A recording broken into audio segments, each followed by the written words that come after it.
tous, c'est Kevin Game 2 et on se retrouve aujourd'hui pour cette vidéo de critique de Godzilla de Gareth Edwards. Alors, je sors à peine de la salle. Alors, qu'est-ce qu'on peut dire sur ce nouveau Godzilla? Alors, déjà, revenons un peu en arrière. J'aimais beaucoup le Godzilla de Roland Emmerich, avec Jean Reno dedans.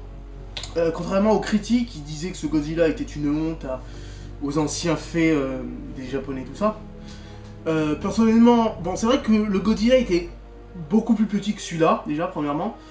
Et il y avait quelque chose qui faisait pas... qu'on aurait dit plus un T-Rex, comme dans Jurassic Park 2, lâché dans une ville. Enfin, voilà. Je n'avais pas été déçu par l'ancien, mais c'est vrai que j'étais énormément intrigué par ce nouveau, qui avait l'air vraiment de prendre le Godzilla pour ce qu'il était vraiment, finalement. Et bien, finalement, c'est pas du tout ce que je pensais.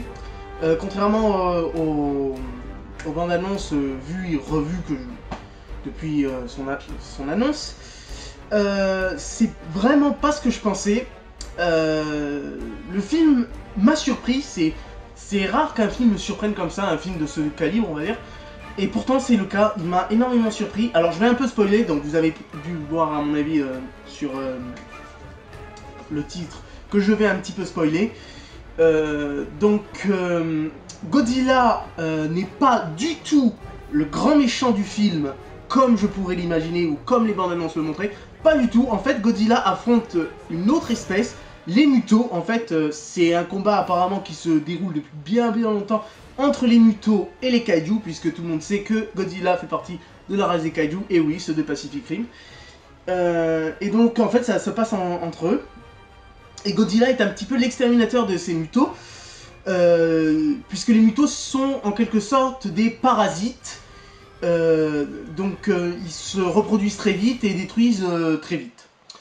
Donc Godzilla est, alors contrairement à ce que je pensais, est du côté des humains. Alors c'est extrêmement inattendu. Et franchement, je suis resté sur le cul, tout simplement, puisque les bandes annonces montraient que Godzilla avait l'air vraiment badass, que ça allait être un monstre. Enfin voilà, que déjà le film était comment dire, mondial, voilà, contrairement à celui de Roland Emmerich, qui lui ne restait que dans une ville, lui est mondial. Enfin mondial. Disons que il voyage plus, voilà.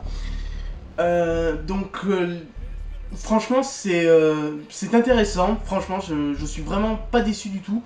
Je suis surpris, comme je l'ai dit. C'est pas du tout ce que j'imaginais. Je suis vraiment très satisfait de ce film. D'ailleurs, il y a un moment, donc une petite parenthèse comme ça, il y a un moment où Godzilla crache son fameux feu bleu. Et c'est vrai que dans la salle, il y a tout le monde qui a rigolé parce que c'était tellement peu inattendu de la part d'un film comme ça de faire ça. Mais c'est ni plus ni moins qu'un hommage aux anciens Godzilla et c'était vraiment bienvenu. Et surtout bien trouvé au moment en plus. Donc franchement, à part que j'ai vraiment aimé, que voilà, donc je vous le conseille. Nuclear tests in the Pacific. Not tests. They were trying to kill it. Il y a juste le père de Malcolm, malheureusement j'ai oublié le nom de l'acteur. En fait, on avait l'impression que dans les bandes annonces, c'était un mec extrêmement important dans le film. Pas du tout, enfin, je vous spoil pas trop, mais vous verrez, vous serez assez surpris de sa réelle participation au film. Même s'il apporte quelque chose, mais pas tant que ça non plus. Donc voilà, je pense que j'ai un peu tout dit sur ce film. Franchement, allez le voir, c'est vraiment très bon. C'est bien trouvé, l'histoire est bien trouvée, j'ai beaucoup aimé l'histoire. C'est vraiment pas mal, franchement, j'ai pris un pied d'enfer. Alors, je m'excuse aussi de ne pas avoir fait la critique de The Amazing Spider-Man 2, excusez-moi, tout simplement parce que j'étais à New York. Et oui, pendant une semaine j'étais à New York, donc je suis vraiment désolé.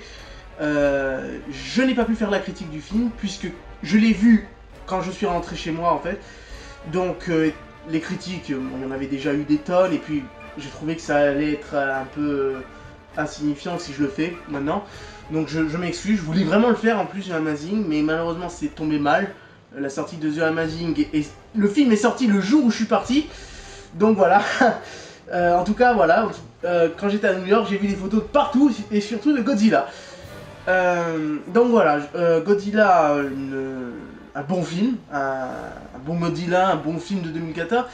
L'un de mes préférés pour l'instant. Peut-être pas mon préféré pour l'instant, ou peut-être, enfin je sais pas trop. Ça se joue entre lui et Captain America qui était vraiment pas mal, j'ai vraiment aimé Captain America. Pour le reste, j'ai pas vu des tonnes de trucs, enfin bref. Donc voilà, je vous le conseille sincèrement, je pense que vous prendrez beaucoup de plaisir à le voir. Ça... Voilà, je pense que j'ai tout dit. Qu'est-ce que j'ai... Est-ce que j'ai autre chose à rajouter? Non, on va couper là parce que malheureusement j'ai un petit problème de temps en ce moment. Par rapport à YouTube, enfin bref. Donc voilà, je vous le conseille, je vous dis à une prochaine vidéo. Ciao!